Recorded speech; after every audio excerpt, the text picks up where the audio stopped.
Sétima carta à igreja de Laodiceia.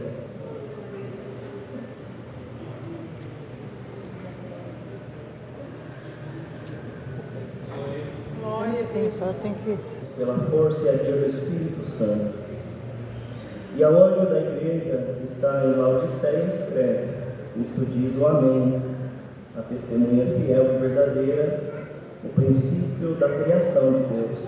Eu sei as tuas obras, que nem é frio nem quente. Oxalá foras frio ou quente. Assim, porque és morno e não és frio nem quente, vomitar-te-ei da minha boca. Como dizes: rico sou e estou enriquecido e de nada tenho falta, e não sabes que é um desgraçado e miserável e pobre e cego e nu? Aconselho-te que de mim compres ouro provado no fogo, para que te enriqueças, e vestidos brancos para que te vistas e não apareça a vergonha da tua nudez, e que unja os teus olhos com o colírio para que vejas. Eu repreendo e castigo a todos quanto amo. Sê, pois, zeloso e arrepende-te. Eis que estou à porta e bato. Se alguém ouvir a minha voz e abrir a porta, entrarei em sua casa e com ele cearei e ele comigo. Ao que vencer, lhe concederei que se assente comigo no meu trono, assim como eu venci e me assentei com meu Pai no seu trono. Quem tem ouvidos ouça o que o Espírito diz às igrejas. Amém. Então essa é a palavra que o Senhor traz nesta noite. Toda a nossa busca, irmãos, ela tem um objetivo.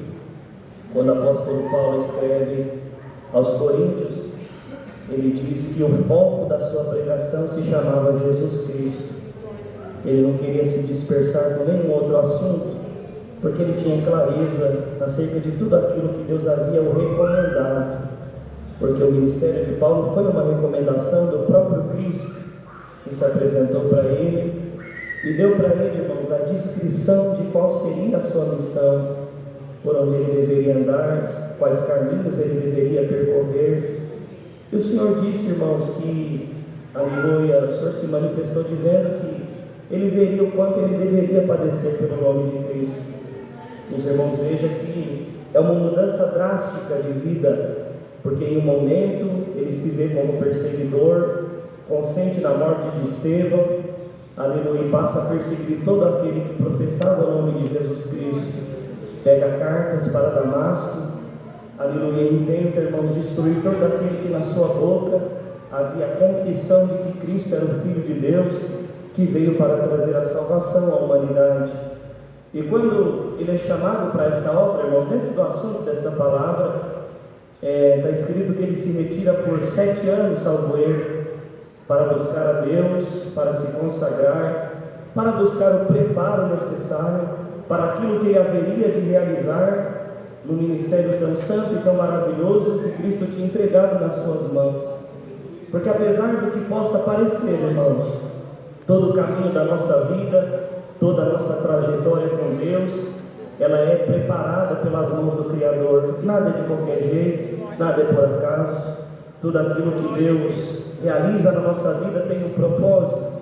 E sobretudo, irmãos, a intenção de Deus é que nós elevemos a nossa condição espiritual a cada dia, porque um dia nós devemos chegar à estatura de um varão perfeito, de um servo fiel, de homens e mulheres que doaram a sua vida em prol de uma graça, que mesmo que sendo perseguido, porque, irmãos, ainda que Cristo já ressuscitou e está à destra de Deus Pai, ele mesmo diz que ainda neste tempo nós deveríamos sofrer as suas próprias aflições, porque ele disse para os apóstolos quando estava próximo da sua partida: assim como perseguiram a mim, perseguirão a vós também. Assim como intentaram contra a minha vida, intentarão contra a vossa vida também. Ou seja, o mal não vos dará descanso. Mas tem uma coisa: eu não vou deixar vocês sozinhos. Aleluia. Vocês não estarão abandonados, ainda que numa terra distante, ainda que no mundo dominado pelo pecado, ainda que no mundo, irmãos, que as regras que aqui, aleluia, nós vemos é para levar o homem a cada dia ao caminho da perdição. Ele falou que nos enviaria o Espírito Santo da graça, que converteria o coração dos pais aos filhos, que traria, irmãos, bendito seja Deus, o arrependimento no coração da humanidade, porque no fim de tudo, a intenção do próprio Deus é nos levar para o caminho da salvação. E Paulo, irmãos, é tanto que quando ele chama Pedro, e ele convoca uma reunião com os apóstolos, muitos disseram: vocês estão ficando loucos, esse homem ontem era de uma forma, ontem ele estava nos matando, nos perseguindo, e hoje vocês vêm falar que ele está falando de Jesus Cristo. Porque, irmão, quando Deus ele entra na vida do homem e da mulher, daquele que abre o seu coração e diz: não, eu preciso e reconheço que necessito de uma transformação da parte de Deus, a vida dessa é transformada pelo poder da palavra. Ainda que em nós falta força, ainda que em nós falta condição, porque o homem é falho, a mulher é falha, nós somos todos fragilizados pelo corpo desta morte, mas quando pelas palavras da nossa oração clamamos ao Senhor e atraímos a sua presença para a nossa vida, nesse momento que Ele passa a fazer parte da nossa história, nós nos tornamos fortes, nos tornamos capacitados, nos tornamos condicionados a viver neste mundo de labor, de ilusão, de pecado, de guerra, de tormento e de afronta.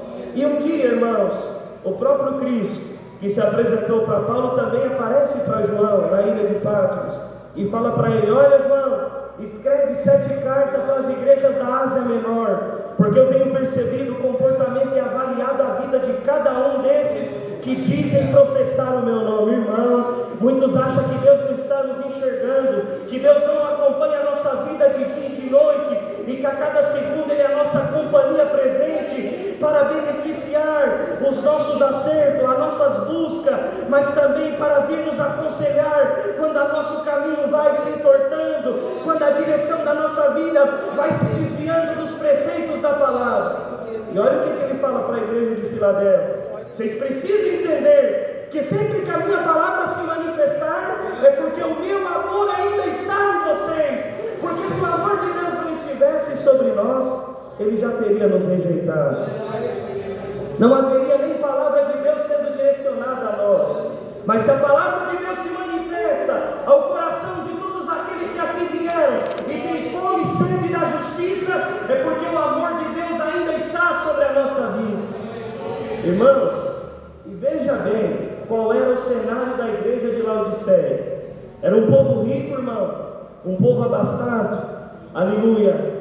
Um dos maiores bancos, ali onde se guardava ouro e dinheiro, era em Laodiceia. Eles fabricavam lãs negras, aleluia, em nome do Senhor. Era uma cidade muito abastada, bendito seja Deus. E talvez por aquele conforto, eles passaram a se esquecer de Deus, porque a obra de Deus foi instaurada ali. O nome de Cristo foi proclamado naquele lugar, e se formou uma congregação, onde eles mesmos se diziam verdadeiros adoradores. Mas na medida que o conforto ia dominando aquela cidade, na medida que a riqueza entrava nos corações, a cada dia, aos poucos eles iam se esquecendo de Deus, aos poucos eles iam abandonando o primeiro amor, as virtudes já não eram mais necessárias, a busca incessante já não era mais uma obrigação. Irmãos, aleluia, o adversário, aleluia, ele trabalha silenciosamente, e quando menos esperamos, ele já invadiu a nossa vida. Quando nós menos percebemos, ele já entrou na nossa casa. Glória ao nome santo do Senhor. O Senhor Jesus, ele